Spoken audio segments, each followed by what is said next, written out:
Good day everyone. आज TPF press meet करना पड़ा इसलिए 28 नवंबर 2021 जीडी कॉन्फ्रेंस हॉल में TPF 7 years running socio political organisation का तरफ से ये त्रिपुरा इंडिजिनस पीपल के लिए सेल्फ सिक्योरिटी गारंटी के लिए पॉलिटिकल पावर के लिए एग्जिस्टेंस एंड सर्वाइवल के लिए इलीगल्स इंट्रूडर्स के अगेंस्ट में कंटिन्यूअसली चैलेंज करके आया। सुप्रीम कोर्ट में तीन केस हम लोग लड़ रही है, NRC, CAA, passport amendment act, PAA and high court में भी 4 टाइम हम लोग केस किया, अभी भी केस पेंडिंग है। तो इसी इंडिजिनस पीपल का जो राइट्स है, इंडिजिनस पीपल का जो सर्वाइवल का जो इशू है, इसको लेकर 7 इयर्स लेकर ओनली सोशियो पॉलिटिकल ऑर्गेनाइजेशन का तरफ से चैलेंज किया। लेकिन आज का सिचुएशन में पॉलिटिकल सिनेरियो में टीपीएफ ने ऑब्जर्वेशन किया, आज तो त्रिपुरा इंडिजिनस का ऑर्गेनाइजेशन जो है पॉलिटिकल राजनीतिक पार्टी और state party, national party, Tripura का कोई एजेंडा को, त्रिपुरा का कोई इश्यू को पॉलिटिकल इशू व पॉलिटिकल एजेंडा नहीं ला सकती। आज तो हम लोग नहीं देखा त्रिपुरा का मेन प्रॉब्लम क्या है, इलीगल इंट्रूडर्स वहां पे त्रिपुरा में ऑक्युपाइड किया, एडमिनिस्ट्रेटिव दखल किया, त्रिपुरा को हैरेसमेंट किया, त्रिपुरा को रेप, मर्डर हमेशा चलते रहा, देयर इज तो एनी सिंगल जस्टिस। तो त्रिपुरा में हमेशा जो हम सफर कर रही है, अभी हम लोग एक्सटेंशन में है, इसका असली जो इशू है, डिमांड है, जो रियल जो फैक्ट है, इसको उठाना कोई राजनीतिक नेता, कोई राजनीतिक पार्टी आज तक स्ट्रॉन्ग नहीं देखा। हम लोग वोट करके असेंबली में बेचता हूँ, हम लोग वोट करके काउंसिल में बेचता हूँ, हम लोग वोट करके एमपी पार्लियामेंट में बेचता हूँ, लेकिन ना असेंबली में कोई एक आवाज आती, ना काउंसिल में, ना पार्लियामेंट में।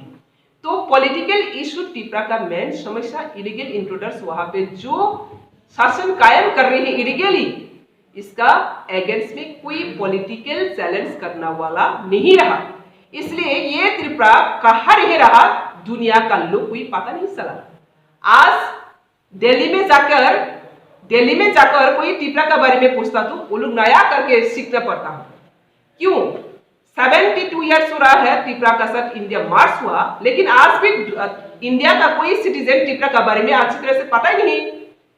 तो क्यों ये हाल क्यों आ रही है, ये कंडीशन क्यों है? त्रिपुरा को आज तक इंडियन पीपल नहीं जानकारी नहीं रहा। क्यों? फेलियर कहाँ है? फेलियर यहाँ से शुरू हो रहा है। हम लोग का पॉलिटिकल डेस्टिनेशन, हम लोग का पॉलिटिकल जो स्ट्रक्चर, हम लोग का पॉलिटिकल जो एक्टिविटीज, वो पूरी तरह से वीकनेस है और गलत तरीके से चल रही है। इसलिए इंडिया को भी त्रिपुरा समझ में नहीं पा रही है।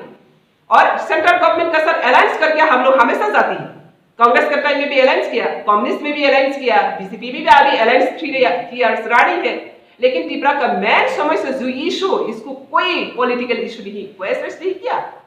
जो क्या है वो कंप्रोमाइजिंग है, जो क्या है वो हिडन है। तो असली जो समस्या है उसको अगर पॉलिटिकल इशू में नहीं लाते तो वो कभी भी समस्या समाधान नहीं होता है। तो इंडिया में हर स्टेट में अपना एजेंडा को लेकर पॉलिटिक्स कर सकती है, पॉलिटिकल पावर रूल कर सकती है, पॉलिटिकल पावर से अपना इशू को सॉल्यूशन कर सकती है। तो त्रिपुरा में क्यों नहीं कर सकेगा? कहाँ है कमी? इसलिए आज हम लोग देखा त्रिपुरा का स्टेट एनी पार्टी व नेशनल पार्टी त्रिपुरा का मेन इशू को कोई उठाने वाला नहीं रहा। और इंडिजिनस पीपल जो ऑर्गेनाइजेशन है, regional party, compromising, surrendering Tripura land and greater Tripura land. हम सब कहते हैं त्रिपुरा हमारा देश है, हमारा राज्य है, हमारा मिट्टी है। अगर आपका मिट्टी होता तो आपने क्यों कॉम्प्रोमाइज किया? फिर कहती कॉम्प्रोमाइज नहीं करेगा, तो मिट्टी को क्यों कॉम्प्रोमाइज किया? मुंह में कहने से नहीं होगा, पहले अपना मिट्टी स्वीकार करना पड़ेगा। तो आज तक मैंने देखा ये त्रिपुरा में कोई अपना मिट्टी को अपना बनाने वाला नहीं रहा, अपना या करने वाला कोई नहीं रहा। तो टीपीएफ अभी भी जिंदा है। टीपीएफ एक भी सिंगल भी अगर जिंदा रहेंगी तब तक ये त्रिपुरा को एक इंच भी कॉम्प्रोमाइज नहीं करने वाला हो, कॉम्प्रोमाइज में सपोर्ट नहीं करेगा। इसलिए मैं पॉलिटिकल में भी यही इशू की लाने के लिए आज पॉलिटिकल जो डिसीजन लिया है 28 में, टीपीएफ को सोशियो पॉलिटिकल पार्टी से अभी फुल पॉलिटिकल हम लोग जो डिक्लेयर किया है, इसलिए अनाउंस किया है पब्लिक को और हमारा लोगों को, सबको टीपीएफ 28 नवंबर से जेडीयू हॉल में डिसीजन और डिक्लेयर जनरल बॉडी से डिक्लेयर किया गया टीपीएफ आज से 28 का नवंबर से टीपीएफ एक पॉलिटिकल प्लेटफॉर्म फुल रूप से आने वाला दिन में काम करेगा। तो इसलिए आज ये अनाउंसमेंट है।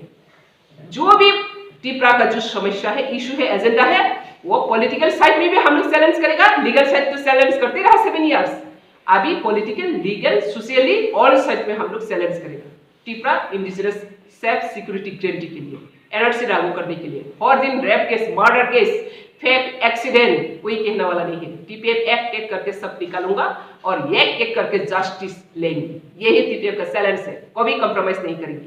और ये त्रिपुरा का जो भी त्रिपुरा से लोग अगर ये त्रिपुरा को कंप्रोमाइज करना नहीं चाहते, ये नीति को अपना अगर आप स्वीकार कर सकते तो टीपीएफ के साथ बोलो त्रिपुरा हासिल शासन, Bangladeshi go back, illegal intruders go back. कोई कह पाएंगी? अगर कह पाएंगी तो टीपीएफ का साथ आ जाओ, अगर नहीं कह पाएंगे तो बैठ जाओ। लेकिन सामने आकर कोई प्रॉब्लम ना करे। अगर आप कह सकते तो आज ही मेरे साथ एक बात कहो, एनआरसी लागू कीजिए, इलीगल इंट्रूडर्स होगा। क्यों कॉम्प्रोमाइज कर रही है?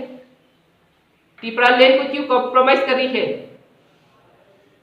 कहां से आकर अभी 72 इयर्स की बाद त्रिपुरा लैंड डिमांड कर रही है? तो ये त्रिपुरा मिट्टी का किसका है?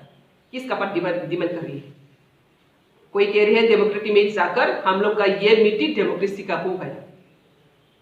तो मैं पूछ रही हूं, अगर डेमोक्रेसी कंट्री में ये डेमोक्रेसी कंट्री का अगर मिट्टी हो जाते तो आसाम भी डेमोक्रेसी कंट्री के हिसाब से आसाम को छूट देना चाहिए, गुजरात भी छूट देना चाहिए इलीगल इंट्रूडर्स को, दिल्ली भी छूट देना चाहिए। कोई स्टेट की कोई किसने छूट दिया? तो त्रिपुरा को आप क्यों छूट रही है? टीपीएफ जब तक जिंदा रहेगा, एक भी जिंदा रहेगा, तब तक ये त्रिपुरा कभी भी कॉम्प्रोमाइज नहीं होगा। Thank you.